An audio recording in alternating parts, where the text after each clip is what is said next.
والله ما طلعت شمس ولا غربت إلا وأنت في قلبي ووسواسي. ابنی مثلہا، اللہ میرے بیٹے کو اس کی طرح نہ بنانا.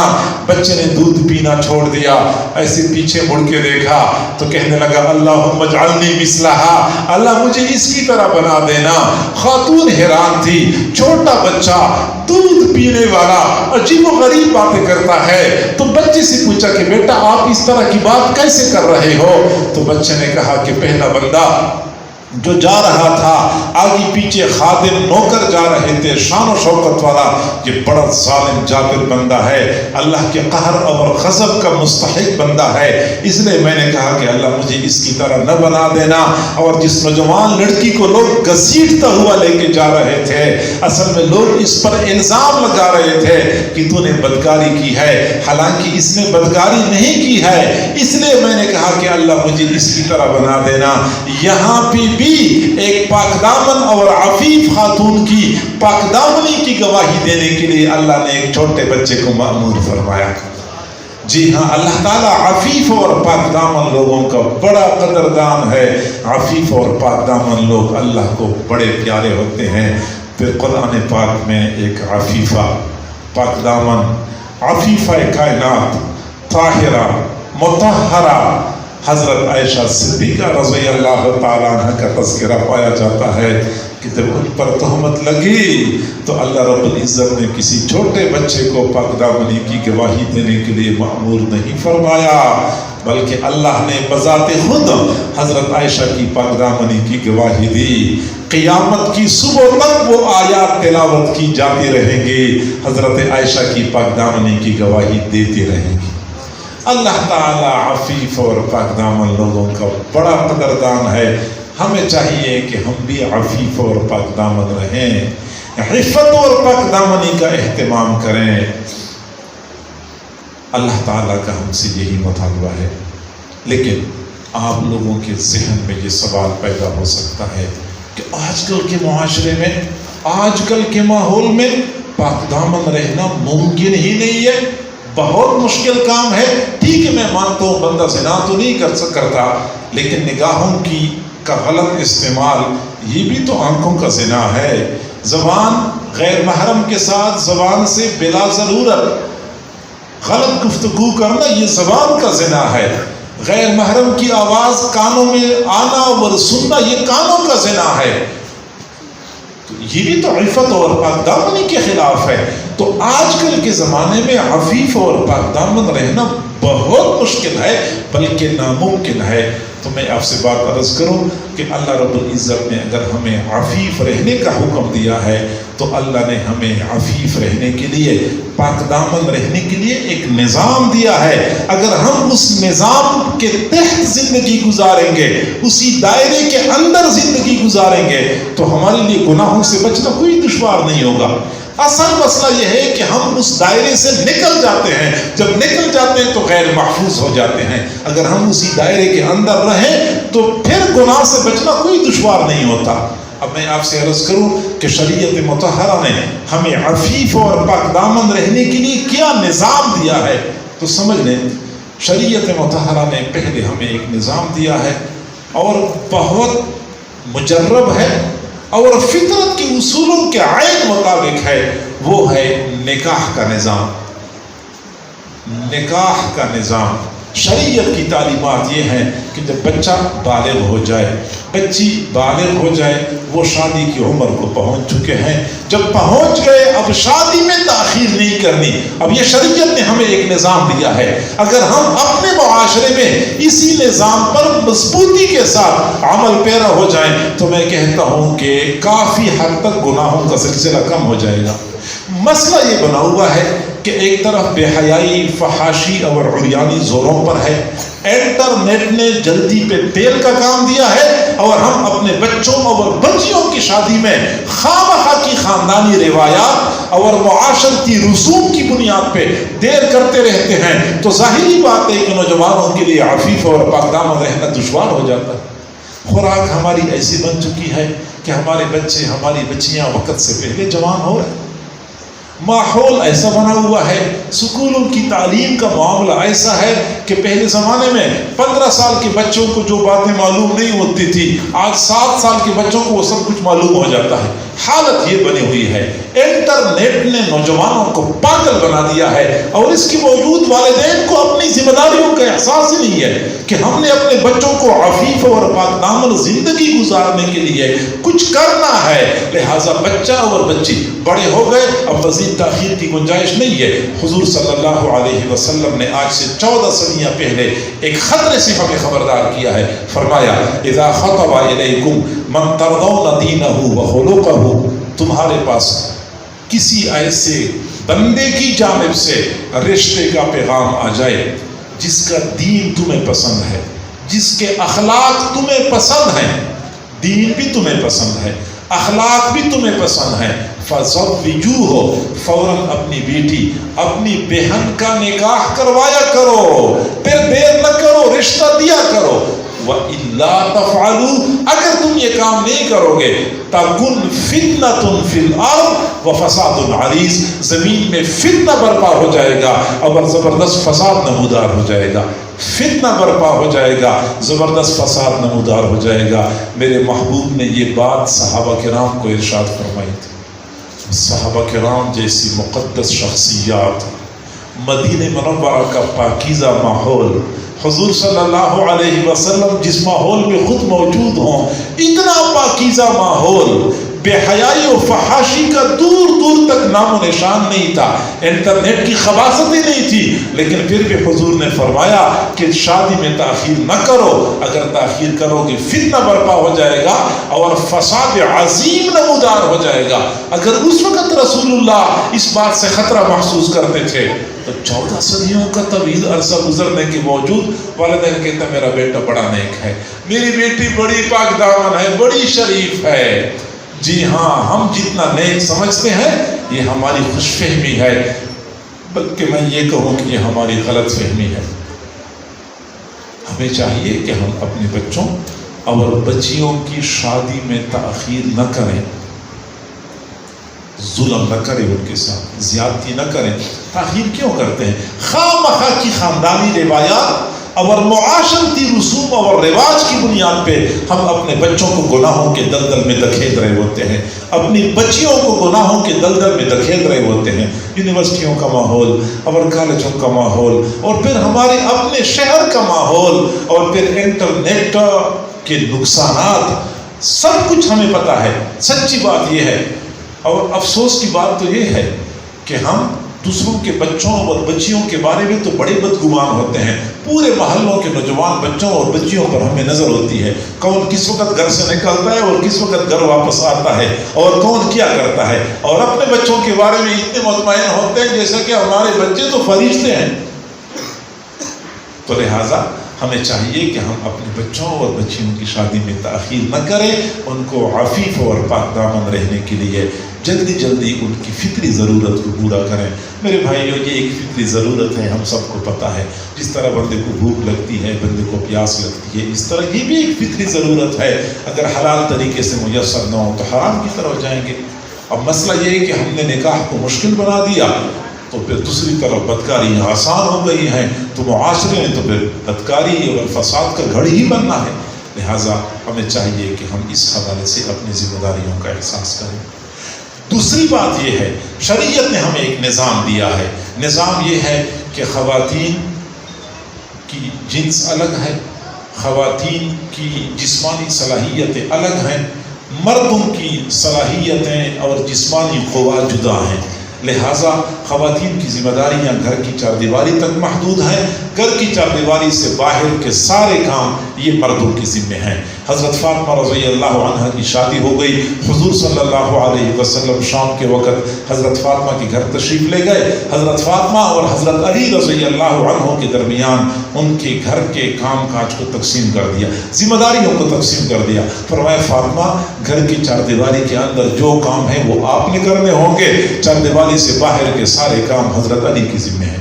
یہ تقسیم فطرت کے بالکل عین مطابق تھی۔ اور جب تک ہمارے معاشرے میں اس فطری تقسیم کے مطابق وقت گزرتا رہا، مرد اور عورت اپنی ذمہ داریاں پوری کرتے رہے، معاشرے کے اندر فتنے فسادات نہیں تھی، بے حیائی نہیں تھی، بدکاریاں نہیں تھی۔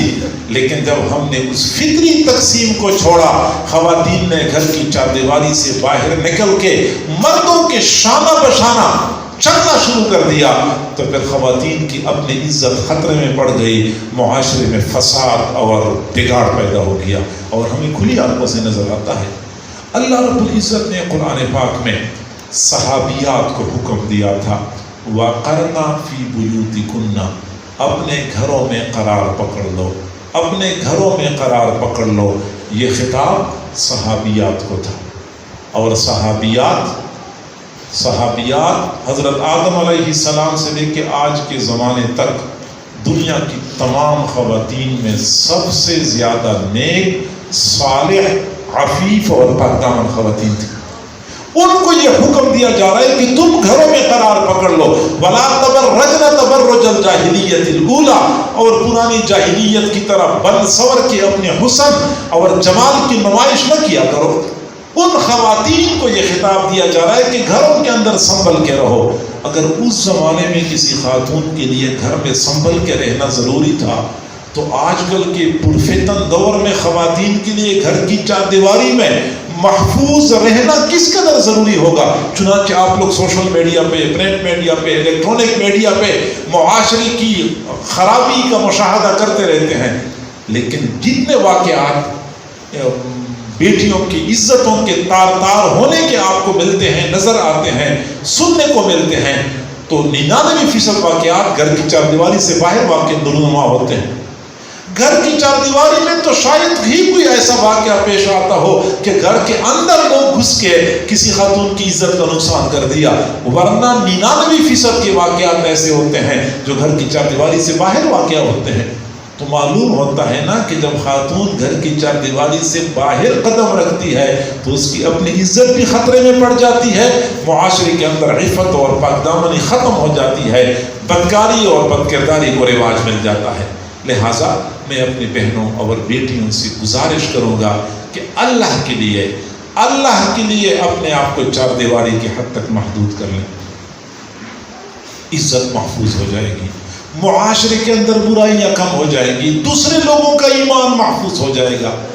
اور یہ بات یاد رکھیں کہ جب مسلمان بیٹی گھر سے باہر نکلتی ہے، بے پردہ ہو کے نکلتی ہے، بن سور کے نکلتی ہے، تو جب وہ واپس آتی ہے تو وہ ایک گناہ نہیں کر چکی ہوتی کہ اس نے بے پردگی کا مظاہرہ کیا، بلکہ باہر چلتے پھرتے اگر 1000 بندوں نے دیکھا تو 1000 بندوں کو جو گناہ ہوا ہے اس کے برابر کا گناہ صرف ایک اس خاتون کو ملے گا، کیونکہ اس نے 1000 بندوں کو گناہ میں مبتلا کر دیا ہے، تو 1000 بندوں کے برابر کا گناہ اس کو اکیلے ملے گا۔ یہ کوئی مذاق نہیں ہے، یہ کوئی آسان بات نہیں ہے کہ اس طرح باہر نکل کے حسن کے جلوے دوسروں کو دکھاتی رہیں اور دوسروں کی ایمان پہ ڈاکی ڈالتی رہیں اور دوسروں کو گناہ کے اندر مبتلا کرتی رہیں، بلکہ وہ ان سب کے گناہوں کے برابر کا گناہ اس ایک خاتون کو ملے گا۔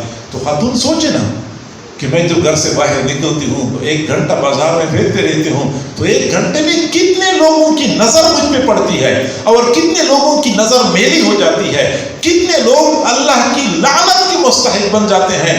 تو اگر 1000 بندے اللہ کی لعنت کے مستحق ہوئے تو اس ایک خاتون پر 1000 گنا لعنت برس رہی ہوتی ہے۔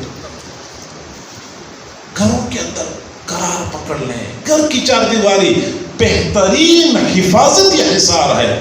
حضرت سودا رضی اللہ تعالیٰ عنہ حضور صلی اللہ علیہ وسلم کی زوجہ ہے۔ حضور صلی اللہ علیہ وسلم کی وفات کے بعد ایک چھوٹے سے حجرے میں رہتی تھی۔ رسول اللہ صلی اللہ علیہ وسلم نے اپنی ازواج کو بڑے عالیشان محلات تو نہیں بنا کے دیے تھے نا، ایک حجرہ، چھوٹا حجرہ بنا کے دیا تھا، تو اس حجرے میں رہا کرتی تھی۔ کسی نے پوچھا الا تحجین وتعتمرین، جیسے عام لوگ حج اور عمرہ کرتے ہیں، آپ حج اور عمرہ کرنے کے لیے کیوں نہیں جاتی جبکہ مدینہ منورہ مکہ مکرمہ سے دور تو نہیں ہے؟ حضرت سودا رضی اللہ عنہ نے فرمایا قد حججت واعتمرت مع النبی صلی اللہ علیہ وسلم، میں میں نے رسول اللہ کی معیت میں ایک مرتبہ حج کیا تھا، اسی حج کے موقع پہ میں نے عمرہ بھی کیا تھا. والآن امرنی ربی ان اقر فی بیتی، اب میرے رب نے مجھے حکم دیا ہے کہ میں اپنے گھر میں قرار پکڑ لوں. میرے رب نے مجھے حکم دیا ہے کہ میں اپنے گھر میں قرار پکڑ لوں. تو راوی کہتا ہے کہ وہ گھر سے باہر نہیں نکلی. راوی کہتا ہے کہ واللہ، قسم ہے خدا کی، ما خرجت من باب حجرتها حتی اخرجت جنازتها، حضرت سودا رضی اللہ تعالی عنہ اپنے حجرے کے دروازے سے نہیں نکلی یہاں تک کہ ان کا جنازہ نکال دیا گیا. نفل حج کے لیے نہیں جا رہی تھی، نفل عمرے کے لیے نہیں جا رہی تھی، کیونکہ رب نے حکم دیا ہے کہ وقرن فی بیوتکن، گھروں میں قرار پکڑ. حضرت سودا صحابیہ ہے، ام المؤمنین ہے. اس زمانے میں بے حیائی اور فحاشی اتنی نہیں تھی، بلکہ میں کہوں بالکل نہیں تھی، یہ بھی غلط نہیں ہوگا. اور آج کل حالانکہ حضور علیہ الصلوۃ والسلام کی ازواج میں عمر کے لحاظ سے زیادہ عمر رسیدہ جو تھی وہ حضرت سودا رضی اللہ عنہا تھی، عمر رسیدہ بھی تھی. اور آج کل نوجوان لڑکیاں جرأت کے ساتھ، بے باکی کے ساتھ گھروں سے باہر نکلتی ہیں، تو پھر کئی مرتبہ سرکاری دفاتر میں، بازاروں میں خلوت کے مواقع ان کو ملتے رہتے ہیں، ٹیکسی میں تو رکشوں میں خلوت کے ساتھ دوسروں کے ساتھ اکٹھے سفر کیا کرتی ہیں. تو معزز سامعین، معزز خواتین، میری ماں، بہنوں، بیٹیوں، یہ خواتین اپنی عزت کو خطرے میں ڈالتی ہیں. نہ صرف یہ کہ اپنی عزت کا نقصان کرتی ہیں بلکہ دوسروں کی ایمان کا بھی نقصان کر رہی ہوتی ہیں.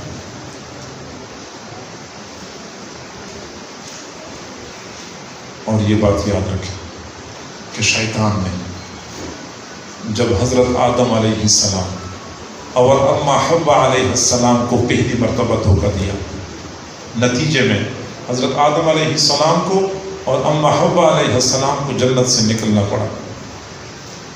لباس بھی اتر گیا، جنتی لباس اتر گیا تھا، ان کو جنت سے نکال دیا گیا. یہ شیطان نے پہلی مرتبہ جو وار کیا تھا اس کا یہ نتیجہ تھا. اور اس وقت جو شیطان نے وار کیا تھا، شیطان آج بھی وہی وار ہم پہ پے در پے کرتا رہتا ہے. اور قرآن پاک میں اللہ رب العزت نے ہمیں اسی خطرے سے خبردار کیا ہے، اسی خطرے سے خبردار کیا ہے. یا بنی آدم لا یفتننکم الشیطان کما اخرج ابویکم من الجنت ینزع عنہما لباسہما لیریہما سوآتہما. اے بنی آدم، شیطان دوبارہ تمہیں دھوکہ نہ دے، دوبارہ تمہیں دھوکہ نہ دے جس طرح کہ اما حوا علیہ السلام اور آدم علیہ السلام کو گھر سے نکالا اور ان کو بے لباس کر دیا تھا. اور آج بھی شیطان کی یہی کوشش کہ ہماری بیٹیوں کو گھروں سے باہر نکال دے، نیم عریاں بنا دے، مردوں کے ساتھ شانہ بشانہ، بڑی خوش ہوتی. اور میں کئی مرتبہ کہا کرتا ہوں کہ اللہ رب العزت نے کچھ لوگوں کو جنت کے لیے پیدا فرمایا، کچھ کو جہنم کے لیے پیدا فرمایا. اور یہ اللہ کی شان کہ جن کو اللہ نے جہنم کے لیے پیدا کیا ہے ان کو دنیا میں مزاج جہنم کا مزاج دیا ہے، اور جن کو اللہ نے جنت کے لیے پیدا کیا ہے ان کا دنیا میں جنتی مزاج ہے. اب میں آپ کو تفصیل سے بات سمجھاؤں کہ جنتی مزاج کیسے ہوتا ہے. ہماری بہت ساری بیٹیاں ایسی ہوتی ہیں کہ گھر کی چاردیواری کے اندر ہوتی ہیں تو خوش ہوتی ہیں، سکون ہوتا ہے. کبھی مجبوراً نکلنا پڑے تو بیچاری اتنا اہتمام کرتی ہیں. ایک طرف تو وہ مکمل جسم کو ڈھانپنے والا لباس پہن لیتی ہیں، پھر وہ جرابیں پہنتی ہیں، پھر وہ دستانے پہنتی ہیں، اوپر سے برقع پہنتی ہیں. ان کی پوری کوشش ہوتی ہے کہ ناخن پر بھی کسی غیر محرم کی نظر نہ پڑے. غیر مرد کو اگر مجبوراً کوئی چہرہ دکھانا پڑ جائے تو اپنے لیے موت سمجھتی ہیں. اب یہ ایک مزاج ہے. دوسری جانب جنت کا مزاج کیسے ہوگا؟ جنت کا مزاج یہ ہوگا کہ جنت میں مردوں کے لیے الگ جگہ ہوگی، خواتین کے لیے الگ جگہ ہوگی.